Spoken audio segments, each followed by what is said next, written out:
പോലീസിന്റെ കസ്റ്റഡി പീഡനങ്ങളുടെയും കള്ളക്കേസിൽ കുടുക്കി ജീവിതം തുലയ്ക്കുന്നതിന്റെയും സംസാരിക്കുന്ന ദൃശ്യങ്ങൾ ഓരോ ദിവസവും പുറത്തുവരുന്നു.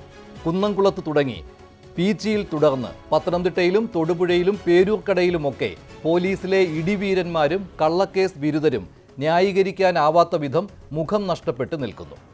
ആഭ്യന്തര വകുപ്പ് നാണക്കേടിൽ നിൽക്കുമ്പോൾ മുഖ്യമന്ത്രിയുടെ മൗനം സമ്മതിക്കൽ ആകുന്നു.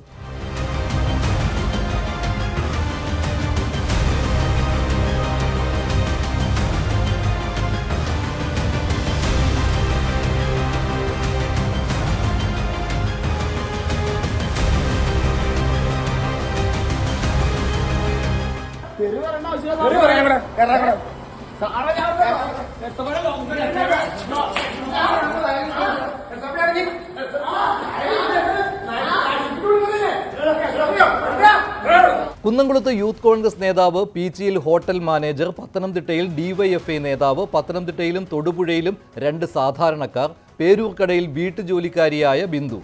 ഓരോ ദിവസവും ഓരോരോ വാർത്തകൾ. എല്ലാത്തിലും പോലീസിന്റെ കസ്റ്റഡി മർദ്ദനം അല്ലെങ്കിൽ കള്ളക്കേസ്. വ്യാജക്കേസ് ഒതുക്കാൻ കൈക്കൂലി. എല്ലാത്തിനും തെളിവുകൾ. കുന്നംകുളത്തെ 4 പോലീസുകാർ, പീച്ചിയിലെ CI, പത്തനംതിട്ടയിലെയും തൊടുപുഴയിലെയും ഡിവൈഎസ്പി മധു ബാബു. പോലീസിനെ കയറൂരി വിടാനാണ് ഭാവമെങ്കിൽ നടക്കില്ലെന്ന് അടിയന്തരാവസ്ഥ കാലത്ത് കെ കരുണാകരന് മുന്നറിയിപ്പ് നൽകിയ പിണറായി വിജയൻ മുഖ്യമന്ത്രിയായപ്പോൾ അതെല്ലാം മറന്നു. ഇത്രയും സംഭവിച്ചിട്ടും ഒരു വാക്ക് പോലും പറയാൻ തയ്യാറാകാത്ത ആഭ്യന്തരമന്ത്രി. വല്ലാത്ത പരാതികളാണ് കേരളത്തിലെ പോലീസിനെതിരെ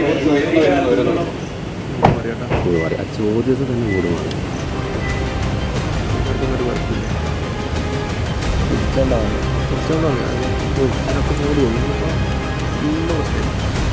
2012 ഈ അതോറിറ്റി രൂപീകരിച്ചതിന് ശേഷം ഈ 2025 ഓഗസ്റ്റ് മാസം 15-ാം തീയതി വരെ 5218 പരാതികൾ ലഭിക്കുകയും 5152 പരാതി ഡിസ്പോസ് ചെയ്യുകയും ചെയ്തിട്ടുണ്ട്.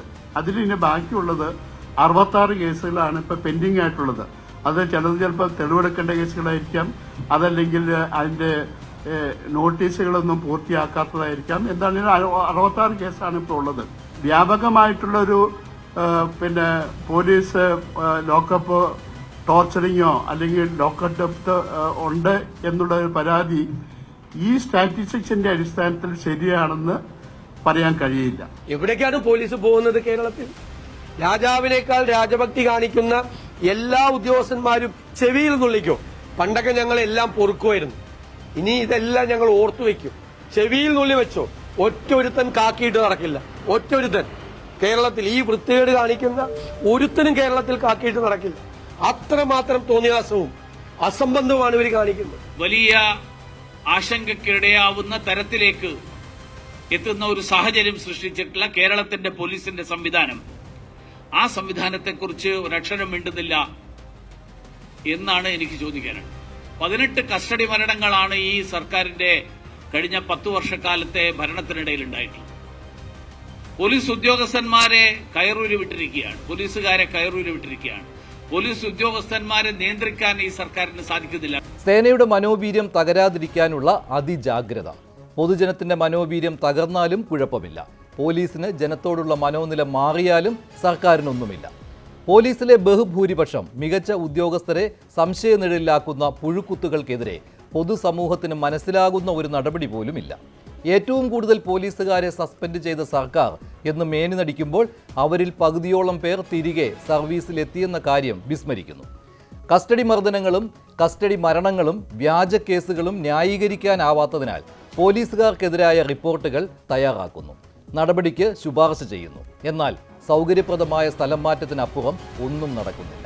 ഗവൺമെന്റിനും സമൂഹത്തിനും ദോഷപ്പേരുണ്ടാക്കുകയും ഈ സേനയിൽ തന്നെ നിലനിർത്തുവാൻ യോഗ്യതയില്ലാത്ത ചില ഓഫീസർമാരുണ്ട്. അവരെല്ലാം കൈകാര്യം ചെയ്യാൻ വേണ്ടി പോവുകയാണ്. പരാതി ഉണ്ടെങ്കിൽ ഇപ്പോൾ നടപടി സ്വീകരിച്ചല്ലോ, നടപടി പ്രാഥമികമായി സ്വീകരിക്കുന്നു. കൂടുതൽ പരാതികളുണ്ടെങ്കിൽ കർശനമായി നടപടി സ്വീകരിക്കും. ഉരുട്ടിക്കൊന്നയാളെ സംരക്ഷിച്ചതാണ് കോൺഗ്രസിന്റെ പഴയ ഭരണം. അത് കോൺഗ്രസിന്റെ ചരിത്രമാണ്. ഇത് ഗതകാല ഇടതുപക്ഷ ചരിത്രമാണ്. ഗതകാലത്ത് ഇടതുപക്ഷം പോലീസ് തെറ്റ് ചെയ്താൽ സംരക്ഷിക്കില്ല. നേരത്തെ ഇത്തരത്തിൽ സർക്കാരിൻ്റെ പൊതുനയത്തിൽ നിന്ന് വ്യതിചലിച്ചുകൊണ്ട് നിലപാട് സ്വീകരിച്ച പോലീസുകാരുടെ മേൽ കർശനമായ നടപടിയാണ് ഉണ്ടായിട്ടുള്ളത്. 114 പോലീസുകാരെ പോലീസിൻ്റെ ചരിത്രത്തിൽ ആദ്യമായി സർവീസിൽ നിന്ന് പുറത്താക്കിയിട്ടുണ്ട്. അതുകൊണ്ട് തെറ്റ് ചെയ്ത ഒരു പോലീസ് ഉദ്യോഗസ്ഥനെ സംരക്ഷിച്ചുകൂടാ. പോലീസിന്റെ തലപ്പത്തുള്ള ശ്രമിച്ചാൽ പോലും ഈ കശ്മലന്മാരെ രക്ഷിക്കാൻ ഒരു കൂട്ടം ഇറങ്ങിയിരിക്കുകയാണ് ഇപ്പോ. ഞാൻ കൂടുതലൊന്നും പറയുന്നില്ല, ഒറ്റ കാര്യം ഞാൻ പറയുന്നുള്ളൂ. ഈ 4 വിദ്വാന്മാരെ ഫോട്ടോ നിങ്ങളിവിടെ കാണിച്ചിട്ടുണ്ടല്ലോ. ഇപ്പൊ സസ്പെൻഷനിലാ ശരി, പക്ഷേ ഇവരെ ഡിസ്മിസ് ചെയ്യുന്നവരെ ഈ സമരമായിട്ട് ഞങ്ങൾ മുന്നോട്ട്.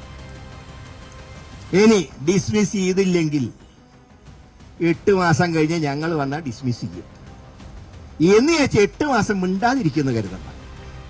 കുറെയൊക്കെ ശാന്തമായി കഴിഞ്ഞാൽ ഇമാരെ വീണ്ടും അങ്ങ് പുറത്തിറക്കിയാലുണ്ടല്ലോ. ഞാൻ മറ്റൊന്നും പറയുന്നില്ല. നമ്മുടെ പ്രവർത്തകർ നല്ല ചുറുചുറുക്കുള്ള കുട്ടികളാണ്, അടിച്ച് കാലം കുടിക്കും. ഞാൻ അത്രേ പറയുന്നു. അതാണ് പ്രതിപക്ഷ നേതാവ് പറഞ്ഞ യൂണിഫോം ഇട്ട് പുറത്തിറങ്ങില്ല എന്ന് പറഞ്ഞല്ലോ.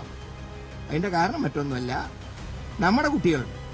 ഇന്ന് തന്നെ അവരോട് പറഞ്ഞിരിക്കുകയാണ്, പ്രതിഷേധ സഹസാണ്, ഇന്ന് കുഴപ്പമൊന്നും ഉണ്ടാക്കരുത്. ഇത് കഴിഞ്ഞാൽ നമുക്ക് അവസരമുണ്ട്, ഒരു യൂണിഫോം ഇട്ട് പുറത്തു വന്നാൽ അന്ന് നിങ്ങൾ പറയുന്ന പോലെ ഞങ്ങളും ചെയ്തോളാം. പേരൂർക്കടയിൽ വീട്ടുജോലിക്കാരിയായ ബിന്ദുവിനെ കള്ളക്കേസിൽ കുടുക്കാൻ പോലീസുകാർ കാണിച്ച ജാഗ്രത ചില്ലറയല്ല. സ്വർണം വീട്ടുകാർ മറന്നുവെച്ചതാണെന്ന് മനസ്സിലായിട്ടും കള്ളക്കഥ തുടർന്നു. നാട് വിട്ടുപോകാൻ ആവശ്യപ്പെട്ടു, മാനസികമായി പീഡിപ്പിച്ചു. പതിവ് പോലെ നടപടി ശുപാർശയുമായി റിപ്പോർട്ട് വന്നിട്ടുണ്ട്. കുന്നംകുളം മർദ്ദനത്തിലും പീച്ചിയിലെ കരണത്തടിയിലും തൊടുപുഴയിലെയും പത്തനംതിട്ടയിലെയും വില്ലന്മാരും ചെയ്തതെന്താണെന്ന് മേലുദ്യോഗസ്ഥർ നേരത്തെ അറിഞ്ഞിട്ടും ഒന്നുമുണ്ടായില്ല. വിവരാവകാശ നിയമപ്രകാരം ദൃശ്യങ്ങൾ നൽകാൻ പോലും തയ്യാറാകാത്ത പോലീസ്. സ്റ്റേഷനുകളിൽ CCTV ഉണ്ട്, കസ്റ്റഡിയിൽ ശ്രദ്ധിക്കണമെന്ന നിർദ്ദേശം നൽകുന്ന മേലുദ്യോഗസ്ഥർ. ഇത്രയും സംഭവങ്ങൾ ഉണ്ടായിട്ടും ഒറ്റപ്പെട്ടത് എന്ന് പറഞ്ഞ് ലഘൂകരിക്കുകയാണ് സംസ്ഥാന പോലീസ് മേധാവി പോലും. പോലീസ് കംപ്ലൈന്റ് അതോറിറ്റി അല്ലാതെ മറ്റൊരു അന്വേഷണവും ഇക്കാര്യത്തിൽ വേണ്ടെന്നും പറയുന്നു. ചില കേസുകളായിട്ട് പല സർവീസുകളായിട്ട് സ്വീകരിക്കാൻ പോലീസ് തുടങ്ങുന്നതാണ്. അവരുടെ സമീപനം ഞങ്ങളുടെ ഭാഗത്തുനിന്ന് നല്ല സമീപനം ഉണ്ട്. ഇങ്ങനെ സംഭവങ്ങൾ ഒറ്റപ്പെട്ട സംഭവങ്ങൾ ഉണ്ടെങ്കിൽ തന്നെ അതേതാണെങ്കിലും ഞങ്ങൾ വളരെ സീരിയസ് ആയിട്ട് ആക്ഷൻ നോക്കുന്ന അതിലേക്ക്. ഇത് തീർച്ചയായിട്ടും ഞങ്ങളുടെ ഭാഗത്തുനിന്ന് ഒരു ഏതെല്ലാം രീതിയിലുള്ള ആവശ്യമുള്ള കാര്യങ്ങളുണ്ടോ അതെടുക്കുന്നതാണ്. ഒറ്റ കാര്യം പറയാൻ പറ്റും, കേരള പോലീസിൻ്റെ ഒരു നമ്മുടെ ഹാൾമാർക്ക് എന്താണെങ്കിൽ ആക്സസിബിലിറ്റിയാണ്. പോലീസുകാർ എന്ത് ചെയ്താലും ചോദിക്കാൻ ആരുമില്ലെന്ന് പൊതുജനത്തിന് ബോധ്യമാകുന്ന സാഹചര്യം. ആരോപണ വിധേയരായ പോലീസ് ഉദ്യോഗസ്ഥർ പോലും സാമൂഹ്യ മാധ്യമങ്ങളിൽ പോസ്റ്റിട്ട് വിലസുന്നു. സേനയുടെ അച്ചടക്കം ഇവർക്ക് ബാധകമാകുന്നില്ല. മനോവീര്യം തകരുമെന്ന പേരിൽ പോലീസിനെ കയറൂരി വിടുന്നത് തുടർന്നുകൂടാ. പോലീസിനെതിരായ പരാതിയിൽ റിപ്പോർട്ട് വന്നാലും കുറ്റക്കാരെന്ന് കണ്ടെത്തിയാലും വകുപ്പ് തല നടപടി പേരിന് മാത്രമാകുമ്പോൾ നീതിപീഠം പലപ്പോഴും ആശ്വാസമാകുന്നുണ്ട്. പോലീസുകാർക്ക് അവരുടെ പെൻഷനിൽ നിന്ന് അവരാൽ ജീവിതം തകർക്കപ്പെട്ടവർക്ക് നഷ്ടപരിഹാരം നൽകേണ്ട അവസ്ഥയും ഉണ്ടായിട്ടുണ്ട്. ഇടിവീരന്മാരായി വിലസുന്നവർ ഇത് കാണണം. കാക്കിയുടെ സംരക്ഷണം എന്തും ചെയ്യാനുള്ള ലൈസൻസ് അല്ല.